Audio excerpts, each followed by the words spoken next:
Hey there, it's Melissa Adams again, and welcome to Healthy and Whole, How to Live Your Best Life Now.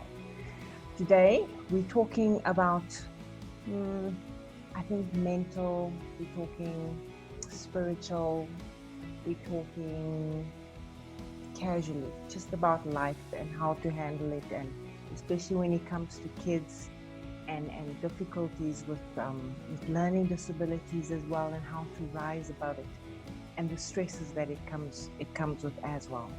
So today I am joined by Contessa Louise Cooper, and her bio says is the unlikely advocate for individuals on the autism spectrum and so much more. Contessa has been doing autism for almost 30 years with a focus on holistic behavioral management with a consensual approach. As a seasoned integration specialist, she is passionate about giving parents back their power when it comes to raising their child. In addition to her advocacy, Contessa is the president of the Newark Orange Holistic Chamber of Commerce and the founder of Modern and Alternative Health magazine. When she is not meditating, teaching yoga, or mentoring other spiritual coaches, she can be found sipping on a glass of red wine. Is that oh, there it is. There it is. It's white today, but it's usually white. Very, very true to your bio. Well done. Nice. So very welcome to you, Contessa. Thank you for joining us. Oh, thank you so much.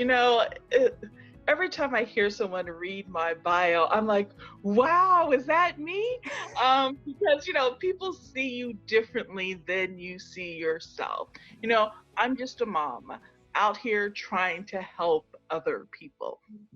And that's how I see myself in my mind. But when you read the accomplishments and the things that you have done, it's like, wow, I'm truly making a difference in this world, one person at a time. Awesome. And that's all it takes. It's just one person at a time. And you'll see 30 years down the line, you can actually write a bio like this because you just share. And I think it's about the love and the passion that you have, and your experience that you want to help others, which is admirable of you. Thank you so much. So Contessa, can you tell us about your journey in these 30 years, especially with your child having autism?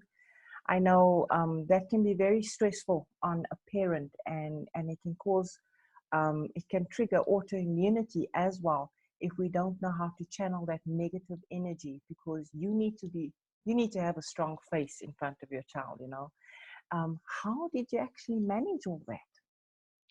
Some days I don't even know if I'm managing it. Some days you just kind of do the best that you can. But I find that it's interesting that you mentioned having an autoimmune disease, because not only do I have a child that have autism, but I also have fibromyalgia as well. And a lot of that, they say, comes from stress. So there's a lot of stress that you deal with, regardless of whether or not your child has autism or someone else in your family has some sort of sickness or chronic illness. There's always going to be this additional stress that's going to come onto you. And like you said, you have to save face in front of your children, sometimes in front of your family, in front of your spouse, in front of the people at school, that what you're doing a lot of times. But my story goes back 30 years, because Quan is almost 30 now. Oh, wow. You look, you know what, you only look 30, so. Oh, you, love you. And things were so different back then. We didn't have all these online support groups and all this information and videos and these people coming out helping. I was by myself trying to figure everything out. One of the parts of my story is when I'm sitting there in my pediatrician's office and I'm holding my son in my arms, and my pediatrician tells me that I should institutionalize my child. I should go and lock my child away because it's going to take too much money, too much effort, too much time, too much of everything in order for him to, you know, Yeah. be a person in this world, to be able to be self-sufficient in Wow. this world. And he told me I was young enough to have another one. So forget this one. Go ahead and have another one. And hopefully Wow. this one will be quote unquote normal. Um, Apparently I didn't listen to that doctor's advice. You know, I decided that I was going to do whatever I could in my power. And what I didn't know at that time was a higher power to help raise my child so that he can be this happy individual. Because isn't that what we truly want? No, of Is for course. our kids to be Yes. happy above everything else. And so I had to learn to trust my inner voice Mm. because I didn't have anyone else to talk to. You Mm. know, I had a bunch of other moms and dads who didn't know what they were doing. Um, and we kind of, spoke against, with one another and tried to encourage one another during this journey. But I didn't get the autism diagnosis till he was 10 years old. So this was years of not knowing what to do for this child that didn't want to be touched, Yeah. for this child that didn't want to have eye contact, for this Mm-hmm. child that didn't want to eat the food that I put on the table, for this child that didn't want to be around other people in public, and for this child that didn't learn the same way, for this child that didn't speak. I didn't know what to do with this child. And so I Yeah. really had to lean on my inner self to figure Mm-hmm. things, you know. Um, you have so many people in your ear talking to you. You should do this and you should do that. And there's all these different therapies and all this different stuff that you could try. And how do you know what's right? Yeah. Yeah. How do you know? And then knowing that there's no cure. So why are we doing all of these things for something where there's no cure? You can't reverse it. You can't go back to the way things were. And Mm. having to deal with all these emotions that are tangled up in this, it could be a scary place to be when you don't have some place that you can go and say, I don't know what I'm doing, you Mm. know? Yeah. Wow. That. Sure. I'm slightly speechless at that. I mean, for 10 years, you have no idea what's happening with your child. Yes. Wow. Mhm. And then when we finally did get the diagnosis again, the only information was, yeah, there's no cure, good luck, you Sure. know? And back then, they took kids that had special needs and they just isolated them in a classroom. For days, my son would just be in his classroom coloring. And I was like, he's 10 years old. He Mm. can do more than just color. This was just, a babysitting. You guys weren't teaching these individuals anything. Mm. And so that's when I really became an advocate, showing up, fighting, expressing myself. You need to do more for these individuals. You need to Mhm. give them a chance. Yeah. The same opportunities that you're giving other individuals, you need to give them to them. You need to work with them. Yeah. And so that's what I did, and this child who, again, didn't speak, couldn't, do basic things on his own, now speaks. Now, can hold a job. He cooks, he Wow. cleans, he has a personality. He is hilarious. Such a chill individual that just makes my heart so happy. But what if I would have taken that doctor's advice? Yeah. Yeah. What if I would have given my child over to the state or to the county or to the Mm. government in order for them to raise? What kind of life would he have had if I didn't step into my power Yes. in order to help him? And then what would my life would have been? Because now I wouldn't have became an advocate. I wouldn't become a speaker. I wouldn't be there for other parents, encouraging them. What would I have been doing with my gifts if I wasn't using them to help others walking the path that I have already walked? Yeah. Oh, preach it, sister. Preach it. That is awesome. And it's a weird thing. well, I wouldn't say it's a weird thing, but it's always the difficult circumstances that actually pushes us to the limit with for greatness. And it's a stepping stone for a higher level that we can achieve, and we can share a lot more, because we're here on this earth to serve. We're not here to only be served. We're here to give. We're here to help somebody with their life, to be a solution of some kind, so that they can be a better person for the next person. And I applaud you for using your your wit, your gut, your passion, your love in fighting for your son. May I ask you, what steps did you actually take in helping him along the path that he Oh is my gosh. such a I success today? I did so many. So one of the first things I did was join the PTA. And I don't know where you're from, if you guys have anything similar to the PTA, but it's the parent teacher organization, so that I could have a say so in some of the things that were going on in the school. So I became part of the school leadership program. And so we made sure that everything was inclusive. And if it's something that wasn't inclusive, we made it inclusive. We made sure that all of the students were able to participate in events. We made sure all the students were able to participate in any after school activities. We made sure that the parents of kids who had special needs had a voice. That was super important. I was showing up to community meetings. Like, people would laugh, that they would be on the intercom and let everybody know that Mrs. Cooper is in the building, and they better straighten up, um, because she would definitely have something to say. I help to organize other parents so that we can make sure that things were going right. We do spot visits to make sure that our kids were being respected in the schools and in the community. Yeah, And then from there, just actually doing workshops and teachings, and actually being there for other parents. Because again, when you first get that diagnosis, I mean, we all have dreams, right? Even when you have typical kids or kids that don't have chronic illness or disabilities, we already have it in our mind what our kids' life is going to be like, right? Because we yeah, all do that. We imagine, they're going to do this or going to do that. But to have someone say that your kid may never speak, to have someone say that your kid may never graduate from high school, to say that your kid may never be able to live on their own, that does something to you. And you need a safe place to be able to say, I don't know what to do with the dreams that I had. yeah, I'm feeling sad. I'm feeling depressed. I'm feeling that I lost someone. Because in the wrong circles, people are like, well, you need to be thankful that your kid can do this. You need to be thankful that your kid is healthy. It has nothing to do with being thankful.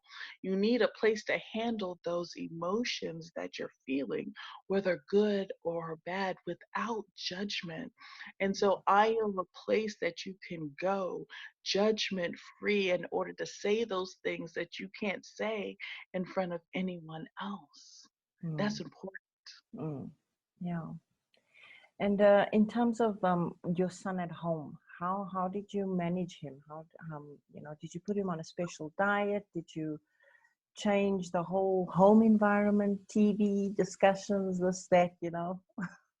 I tried everything. Yeah, okay. Um, if I read about a treatment or if I read about a diet and I did all that, I tried everything. So we tried special diets, we tried, aromatherapy, we tried all kinds of vitamins, I tried ABA therapy, I tried all this stuff, right? And for him, the best thing was just to leave him alone. Oh, He wow. did so much better when you just allowed him to learn at his pace. When you celebrated the things that he could do, it made him want to try at the things that maybe he wasn't so good at. Mm, You know, mm, praising him instead of punishing him, for the things that he couldn't do. One of the problems that we have with one of the popular therapies out there, which is ABA therapy, which they kind of call dog training, is repetition. You sit your child down and you do something over and over and over and over and over and over again, and you give them a treat every time they do something correctly, right? Okay. And every time they don't do something correctly, you make them do it. You touch, force their hand, or you make them sit up, or you do that. And that, from the conversations that I had in the studies from individuals with autism, really ends up doing them harm. Like, they don't feel like they own their own bodies when you're constantly touching and forcing them and moving them to do things that they didn't want to do. Mm, You know, mm, I remember spending hours with my son trying to get him to tie his shoe because it was so important. Like, it was written in his therapy plan, he must tie his shoe yeah. independently. So we spent hours and hours and hours. And one day I was like, what am I doing? Does it really matter if he can tie his shoe? Sure. Because you know what? They have Velcro. They have slip-ons. They have special laces if it was really important for him to wear shoes that need Mm, to be tied. Or I could tie it for him, right? There are just so yeah. many different options that you can do. And so I just stopped because it wasn't important. Like, I was making my son miserable because I wanted him to fit in, because Mm, I wanted him to behave like other children. So we just stopped doing it. And you know what? He still can't tie his shoe. And it's not a big deal. It wasn't the end of the world.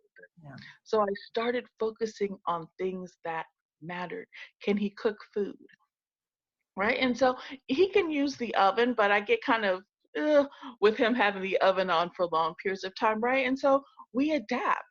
We do a lot of microwave food. We have a toaster oven. We have, an oven wave and an oven fryer and all these other things that he can use to Mm, cook with. And so he's great at cooking on those things rather than using the stove or the oven to cook. Wonderful. He does his own laundry, and I showed him how to do it, how to sort it. Does he sort it my way? Of course not, but what kid does, right? yeah. Um, but he can do these things independently, and I celebrate the things that he can do. My son does dishes every single night without me having to ask. Who wouldn't want that in their house, right? Like, I'm lucky to do that. Like, I never have to do dishes because he does it independently. He finds joy in the quiet and the repetition of doing the dishes. And I was like, Yeah. you go right on ahead, Yeah. So figure out what works for your household.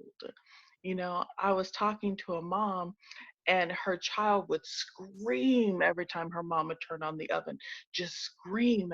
And we couldn't figure out why her child would scream. And so, you know what we did? We stopped turning on the oven. Okay. And it solved the problem. We had to learn to adjust to them instead of trying to force them to adjust to us.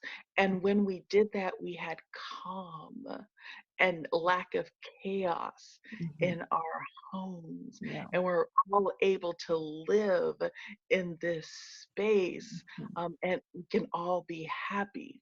But you have to understand that you got to adapt to their world instead of so much them having to adapt to yours. Mm. I think there's so much truth in that. I know with my son, I'm currently having a bit of issues with him studying and learning. And it's not because he's stupid, okay? He's not. Um, I think it's because I'm forcing him too much, and then he just backs off. And this past term, he did a lot better than the previous terms because I learned to back off a bit and not force him to do something. If I would ask him to read, he'd happily go and read about reptiles and animals. And he'd tell me the story about it, in detail. But if I ask him to read an English comprehension, and no, it's a whole big fight. And I think in having a son in our house, well, he's our only child, um, I'm actually learning how to adapt and not forcing to do it my way. It's not that the parent is right and the child is wrong. It's not, it doesn't work like that anymore. It's we've got to come to an understanding. We've got to say compromise or come to an agreement of how we're going to work together. And the household is a lot more relaxed. It's a lot more happier, and there's progress, I think. And I think that's what counts at the end of the day. It, it, it really does, you know, and we parent differently than our parents parented us, you know, Yes. because the same things that they tried on us doesn't work on Mm. these new kids, right? I call them new kids. Like they'll look at you like, I don't care, you know, putting your kids on punishment because they don't want to do it. It's like, I'll take the punishment. I'm still not going to do it. You Yeah. know, they have such a resilience, and they have such an understanding of who they are as Mm. people.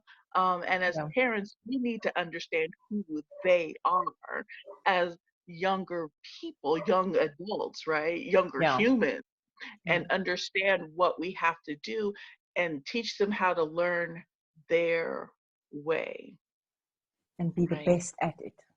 Yes, be the Yeah. best. Whatever it Yeah. is that they can do, be the best at At it. what it is Yeah. they can do. And it's so wonderful when that happens. You can sit back and watch them operate in their Yeah. brilliance. That's right. Yeah. And the stress, I mean, I also have an autoimmune, and the stress that it brings me, because you actually feel like a failure. It's like, what am I doing wrong? You know, all the other kids are accelerating at a wow rate, and now I have my child. And now it's like, okay, he's doing it in his stride, but as long as he's doing it, I think that's what counts. And it helps because I don't get sick as much either with that, along with everything else that I do. That is part of that has relaxed a bit on my health, and my husband as well. So yeah, I think if I could ask you, Contessa, if there's anything that you could give in terms of advice or tip to any parent, or should I say anybody that's suffering with a chronic illness as well, that feels isolated, that feels lost, that feels alone, because in our country, the disease called lupus is not Mm. very well known, and a lot of people don't know what it is all about. And some of the doctors, when they diagnose the patient, they say, you have lupus and you might die, but you can manage it. And you know, what does the person say? They've never heard of this disease. They feel isolated, they're alone, they don't know what to expect. I mean, the disease takes at least 6 to 7 years to diagnose already. So you're suffering all this time with different symptoms because they just cannot find the root of the cause. And what can you perhaps inspire those that actually need some inspiration to say they're not alone? And so, my advice to anyone out there who feels like they're all alone, that feels like that they don't have hope, that feels like I don't want to wake up another day and deal with this because it's just too much. For those who are angry at the divine power, God, the universe, for giving them whatever it is that they're dealing with, I'm here to number one, tell you you're not alone. You're not the only one that feels like that. You're not the only one that's struggling, but you don't have to do it alone. If you don't have anyone else that you can talk to, if you don't have any place else that you can go, and you just need to express yourself, you just need to get it out, or you just need someone to say, I know, and I got you, you can always, always, always contact me. I make myself available to you and to others who just need someone to say, I got you and I understand. That's right. Thank you so much for that. Well, listeners, I hope you're inspired and motivated and know that you're not alone, and there is always hope. Always, always hope, because there is love. A lot of love in the world that we have to share with you. And we don't want to see you go down, into the depths of despair, because that's not where you belong. You belong high up and lifting everyone else up along with you. So I'd like to thank you, Contessa, for your time and your inspiration and motivation that you have shared with us. Tell me, do you have any other special gifts that you'd like to give to the listeners that they can benefit from? Absolutely. So what I'm going to do is, for anyone out there, like, even if you don't have a child with autism, my book, Mad at the World, How to Find Peace When You're a Special Needs Parent, really talks about forgiveness. A lot of it is forgiving yourself, for maybe making bad decisions, for maybe not knowing things that you felt like you should have known, for maybe not showing up or speaking out, or for saying your own personal truth. All you have to do is contact me. You can go to my website at contessalouise.com. There's going to be a big link there where it says start here, and I will give you a copy of my book absolutely for free. Oh, wow. That is awesome. Well, thank you very much for that. I think the listeners will really love that gift. Alrighty. It's that time that we've come to the end of the show right now, and I'm going to bid Contessa farewell and well wishes, and I must say thank you for the job that you are doing. I don't think it goes unnoticed, and you are making a world of difference to many parents, and I think as children as well. Thank you very much. Until next time, everyone else, we will chat soon again. Goodbye.